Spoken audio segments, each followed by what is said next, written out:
শৰীৰে সুস্থ মন কঢ়িয়াই আনে গতিকে আপোনালোকে সুস্থ শৰীৰ অধিকাৰী হ'ব লগা হ'লে কি কৰিব লাগিব এক্সাৰচাইজ কৰিব লাগিব ৱাকিং is a good exercise for health clear কথা আছে কিন্তু অকল ৱাকিং কৰিলেই নহয় আপোনালোকে যদি ৱাকিং নকৰে তেতিয়াহ'লে ৰানিং কৰিব পাৰে ৰানিংটো ভাল ছুইমিংটো সকলোতকৈ বেষ্ট এক্সাৰচাইজ ছুইমিং কৰিব পাৰে আপোনালোকে যদি ছুইমিং নকৰে তেতিয়াহ'লে আজিকালিতো মানে কি হৈছে ইজি আৰু মানে ফ্ৰীটো মানুহে বেয়া পায় ধৰি লওক আপুনি ছুইমিং আগতে আমি যেতিয়া সৰু আছিলোঁ আমি মানে তেতিয়া নদীত গা ধুবলৈ গৈছিলোঁ আমাৰ তাতে সোণাই নদী আছিলে আমি সোণাই নদীত গৈছিলোঁ আজিকালিতো বাচ্চা তেনেকৈ খেলিবলৈ নাযায় বা বেলেগ কথা আজিকালি সকলোৱে মোবাইলতে ব্যস্ত গতিকে আৰু আজিকালি বেমাৰ আজাৰবোৰ বহুত বেছি হৈছে গতিকে আপোনালোকে যিসকল ভিউৱাৰ্ছে চাই আছে আপোনালোকে ৱাকিং ৰানিং নহ'লে জিমত যাব আজিকালি জিমটো আৰু অবিচ্ছেদ্য অংগ হৈ গৈছে সকলো ঠাইতে আগতে মই যেতিয়া জিম খেলিছিলোঁ 2004 জুন মাহৰ 20 তাৰিখে প্ৰেক্টিছ কৰিছিলোঁ মোৰ গুৰু আছিলে ৰাগুনিতম জনপ্ৰিয় অভিনেতা আপোনালোকে জানে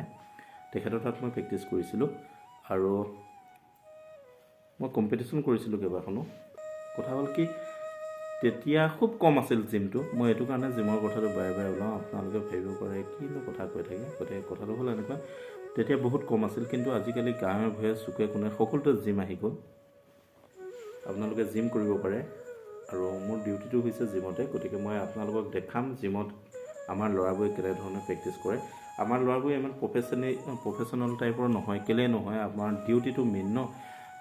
ডিউটিটো কৰিবই লাগিব তাৰ মাজত সময় অলপ উলিয়াই নিজকে সুস্থ কৰিবলৈ প্ৰেক্টিছ কৰে আমাৰ জোৱানসকলে তেওঁলোকে কোনো ধৰণৰ কম্পিটিশ্যনৰ কাৰণে প্ৰেক্টিছ নকৰে যিহেতু ডিউটিবিলাক থাকে বহুত আপোনালোকক মই এই কাৰণে কথা ক'লোঁ আপোনালোকে যদি শৰীৰটো সুস্থ ৰাখিব বিচাৰে তেতিয়াহ'লে আপোনালোকে মানে এক্সাৰচাইজ কৰিবই লাগিব সেয়া যিকোনো এক্সাৰচাইজ হ'ব পাৰে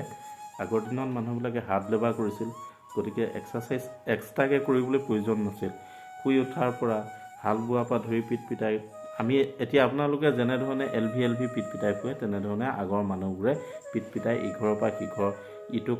কাম ক'ৰবাত যাব লগা হ'লে চাইকেল বা খোজকাঢ়িয়ে গৈছিল কিন্তু আজিকালি মানুহে জানেই আপোনালোকে দুচকীয়া নহ'লে চাৰিচকীয়া বাহন নহ'লে নচলে আজিকালি আপোনালোকে দেখে আগৰ দিনৰ মানুহবোৰে চাইকেল চলাইছিল আজিকালি মানুহে চাইকেল চলালে এক শ্ৰেণীয়ে মানে অলপ বেলেগ দৃষ্টিয়ে চায় তাৰ চাইকেলহে আছে গাড়ী ঘোঁৰা নাই কিন্তু যিসকলৰ গাড়ীত সদায় অহা যোৱা চলি থাকে তেনেকুৱা বহুত মানুহৰ মই দৃষ্টান্ত উদাহৰণ দাঙি ধৰিব পাওঁ তেওঁলোকে জিমলৈ গৈ গাড়ীখন ৰখায় লাখ টকীয়া গাড়ীখন ৰখায় জিমত গৈ চাইকেল চলাই থাকে গতিকে হাঁহিব নালাগে অল ইজ গুড আজি মোৰ ভিডিঅ'টো হৈছে নিজৰ শৰীৰটো সুস্থ কৰাৰ বাবে কৰা অলপ প্ৰচেষ্টা অলপ শাৰীৰিক শ্ৰম শাৰীৰিক ব্যায়াম আপোনালোকক দেখাম আমাৰ জোৱানসকলে প্ৰেক্টিছ কৰে ফিল্ডত খেলিবলৈ হওক নিজৰ হেল্থটো মেইনটেইনৰ কাৰণেই হওক নিজৰ আমাৰ মানে যিটো ইয়েৰলি আমাৰ এটা ৰিফ্ৰেছাৰ বুলি ট্ৰেইনিং হয় ৰিফ্ৰেছ কৰা হয় সকলোখিনি ক্ষেত্ৰতে হয় নিজৰ হেল্থৰ ৰানিং ফিজিকেল ৱেপনছ সকলোখিনিৰ কাৰণে ৰিফ্ৰেছ কৰে বছৰত এবাৰ কাৰণ বছৰটো তেওঁ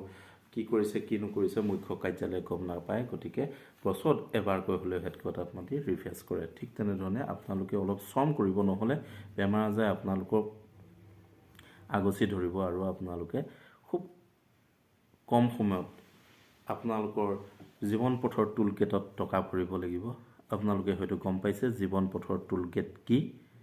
যদি নাই বুজা কোনোবাই মই কৈছোঁ নাৰ্ছিং হোম হৈছে আমাৰ জীৱন পথৰ মেইন টুলগেট মানুহ বৰ্তমান দিনত আগৰ দিনত সকলো নৰ্মেলি আছিল আজিকালি এটা বেবী জন্ম পাব লগা হ'লেও টুলগেটত পইচা দিবই লাগে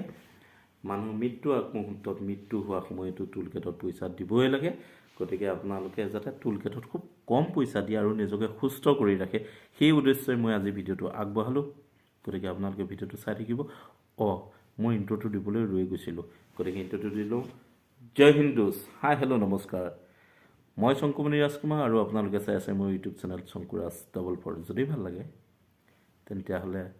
তেনেহ'লে লাইক কমেণ্ট কৰিব যদি বেয়া লাগে ডিসলাইক কৰিব আৰু আপোনালোকে কমেণ্ট কৰি জনাব যে আপোনাৰ ভিডিঅ'টো বেয়া লাগিছে